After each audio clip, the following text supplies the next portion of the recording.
வணக்கம். நீங்கள் பார்க்க இருப்பது டிஆர்சியின் சங்கநாதம். இது 360 டிகிரி அலசல். நான் யாமினி. என்னுடன் இன்னைக்கு இருக்காரு மருத்துவர் திரு நாராயணன் சார் அவர்கள். வணக்கம் சார். இந்த நிகழ்ச்சி என்ன அப்படின்னா, விவாத மேடைகளில் வணக்கம் சார். விவாத மேடைகளில் பேசப்படும் பொய்களை உடைத்து உண்மைகளை உரக்க சொல்லும் நிகழ்ச்சி இது. தயாரா? ஆரம்பிக்கலாமா சார்? ஆரம்பிக்கலாம். கேள்வி கேளுங்க சார். முதல் தலைப்பு, ராகுல் பிரதமராக வர வேண்டும் என்று பாகிஸ்தான் விரும்புகிறது. மோடி இந்திய தேர்தலை வெல்ல உதவுமா? மோடியின் பாகிஸ்தான் பிரச்சாரம். இந்த தலைப்புல உங்களுக்கான முதல் கேள்வி சார். காங்கிரஸ் ஆட்சிக்கு வந்தால் இஸ்லாமியர்களுக்கு இடஒதுக்கீடு கொடுப்பார்கள் என்று பிரதமர் மீண்டும் மீண்டும் சொல்கிறார். உங்கள் கருத்து? இது இல்லாத ஒரு விஷயத்தை அவர் பேசவே இல்லையே. வீரப்ப மொய்லி முதல்லயே கொண்டு வந்தார். கர்நாடகால இந்த ஐடியாவை கொண்டு வந்தாரு. தேவகவுடா அதை நிறைவேற்றினார்.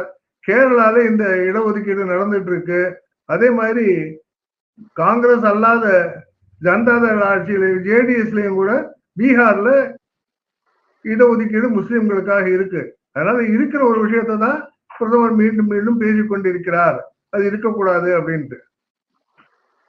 சார், அடுத்த கேள்வி. 2023 நடந்த 668 மதக்கலவர நிகழ்வுகளில் பாஜக மட்டும் சம்பந்தப்பட்டது 498. பாஜக இவ்வாறு வெறுப்பு பிரச்சாரத்தில் ஈடுபடுவதை ஐநாவும் வாஷிங்டனும் உறுதிப்படுத்தியுள்ளது. யாராவது ஒரு வாஷிங்டன் சுந்தர் சொன்னதை பத்தி நம்ம கவலைப்பட வேண்டியது இல்லை. அதே மாதிரி ஐநா அவார்டு கொடுத்தது பெரியாருக்கு அப்படின்னு சொன்னாங்களே, அந்த மாதிரி விஷயத்தையும் நம்ம கவலைப்பட வேண்டியது இல்லை. உண்மையான விஷயம் நம்மளுக்கு தெரியும். 30% அதிகமாக குறைந்திருக்கிறது வன்முறைகள், மத கலவரங்கள் இந்தியாவில் குறைந்திருக்கிறது மோடி ஆட்சிக்கு வந்த பிறகு அப்படிங்கிறது தான் உண்மை. சிறப்பா சொன்னீங்க சார். அடுத்த கேள்வி. இவ்வாறு பிரதமர் பேசுவது அவர் பதற்றத்துக்கு ஆளாக இருப்பதை பறைசாற்றுகிறது. 2014 முதல் மோடி தன்னை முன்னிறுத்தி பிரச்சாரம் செய்தால் இதுவரை பிஜேபி 14 முறை தேர்தல்களில் மண்ணை கவ்வியுள்ளது. அவர் மண்ணை கவ்வியது மிக குறைந்த அளவு. ஆனால் மண்ணை அள்ளியது மிக மிக உலக அளவு அப்படின்னு தான் நம்ம பார்க்கணும். பல தேர்தல்களில் மிகச்சிறந்த வெற்றி பெற்றிருக்கிறார். 15 ஆண்டுகள் அவர் முதல் மந்திரியாகவும் 10 ஆண்டுகள் பிரதம மந்திரியாகவும் சிறப்பாக ஜெயித்திருக்கிறார் அவருடைய கட்சி அப்படிங்கிறத புரிஞ்சுக்கணும். சார், அடுத்த கேள்வி. காங்கிரஸ் கட்சியின் தேர்தல் அறிக்கையின் 9ஆம் பக்கத்தில் சிறுபான்மையினர் என்று மட்டுமே உள்ளது.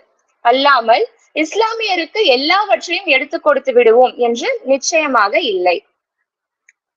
இல்ல, சல்மான் குர்ஷிதுங்கிற ஒரு கொடுத்திருக்கிற அவருடைய ஒரு காணொலியை பார்த்தா தெரியும்.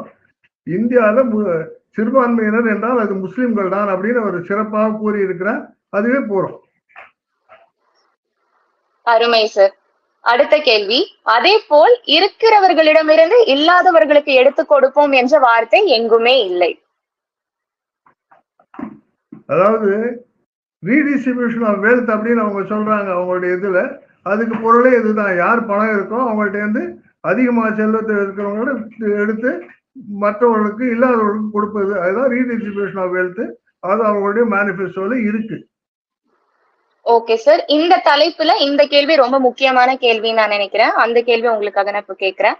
மோடியின் 400 இடங்களில் இலக்கு என்று பேசி வந்த பாஜக இப்போது காங்கிரஸ் ஆட்சிக்கு வந்தால் யார் பிரதமர் என்றெல்லாம் விவாதிக்க ஆரம்பித்துள்ளது. ராகுல் காந்தியை பாகிஸ்தானுடன் சம்பந்தப்படுத்தி பேசுவது, ரீடிஸ்ட்ரிபியூஷன் ஆஃப் வெல்த், இடஒதுக்கீடு பாலிசி, இந்த மூன்றை பற்றி மட்டுமே முதல் கட்ட தேர்தலுக்கு பிறகு பிரதமர் மோடி தொடர்ந்து பேசிக் கொண்டிருக்கிறார். உங்கள் கருத்து சார்?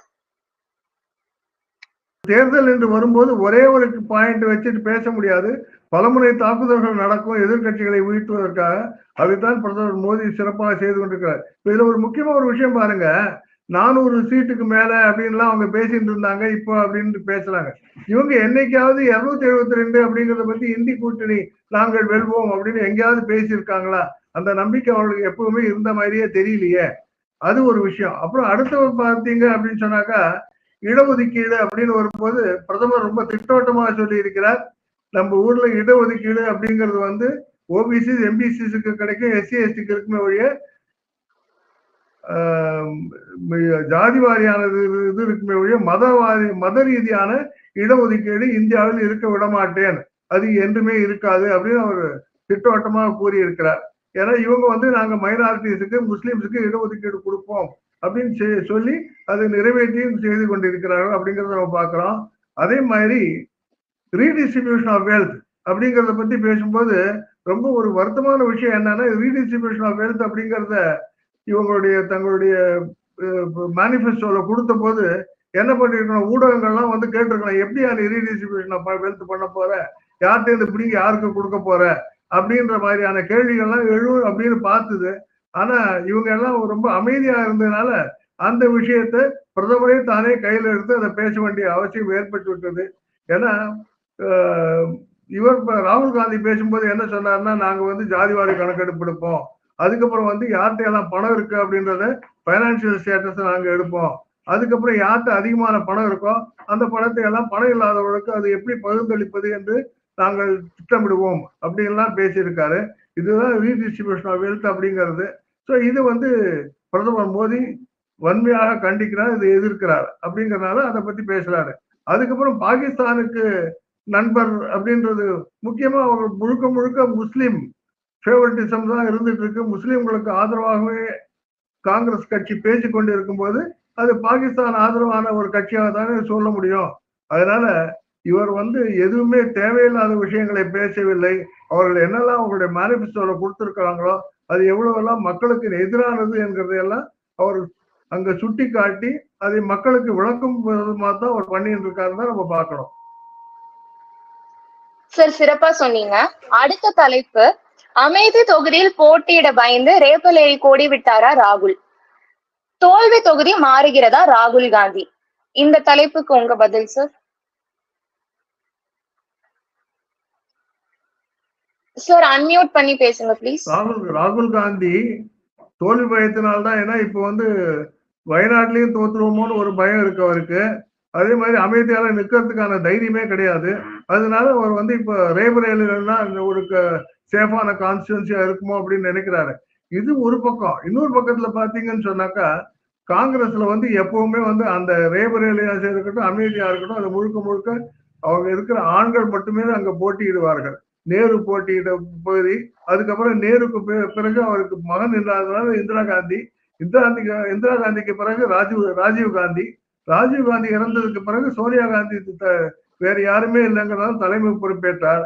அதுக்கப்புறம் இப்ப பிரியங்கா காந்தியும் இருக்காங்க, ராகுல் காந்தியும் இருக்காரு. பிரியங்கா காந்தி வந்து திருமணமாகி இப்போ வேற வீட்டுக்கு சென்று விட்டார் அப்படிங்கறதுனால அவங்களுக்கு அந்த இடத்த கொடுக்க வேண்டாம், நம்மளுடைய பையனுக்கே அதை கொடுப்போம் அப்படிங்கறதுனால தான் ராகுல் காந்தியை கூப்பிட்டு, நீ வந்து, ஏன்னா பிரியங்கா காந்தியும் சரி அவருடைய கணவர் வதேலாவும் சரி இந்த இடத்துல ரேபரேலியில் போட்டியிடணும் அப்படின்னு அவங்களுடைய விருப்பத்தை, ஆனா அந்த விருப்பம் வேண்டாம் அப்படின்னு சொல்லி அந்த இது வேண்டாம்னு சொல்லி அதை வந்து ராகுல் காந்தியை கொடுத்துட்டாங்க. இது வந்து இப்படிதான் நடந்தது அப்படின்னு சொல்லி மக்கள் பேசிட்டு இருக்காங்க. அதுதான் நடந்த ஒரு விஷயம். ரொம்ப அருமையா சொன்னீங்க சார். இறுதி கேள்வி, ராகுல் காந்தி ரேபரேலிக்கு ஓடினார் என்றால் அதே பயத்தில் தானே 2014 மோடி வாரணாசிக்கு ஓடியது? மோடி சென்ற இடமெல்லாம் வெற்றி கொடி நாட்டினார். ராகுல் காந்தி சென்ற இடமெல்லாம் தோல்வியை தழுவி வெற்றியை நாடி அவர் ஓடிக்கொண்டிருக்கிறார். அதுதான் ரெண்டு பேருக்கும் உள்ள ஒரு வித்தியாசம். நன்றி. ரொம்ப அழகா சொன்னீங்க சார். திருப்பி நாளைக்கு பல தொலைக்காட்சிகள்ல பல பொய்கள் வந்து சொல்லுவாங்க. அந்த பொய்களை உடைக்க திரும்பி நம்ம வந்து சந்திப்போம். உங்க டைம்க்கு ரொம்ப நன்றி. நன்றி, வணக்கம் சார். வணக்கம். நாளை சந்திப்போம்.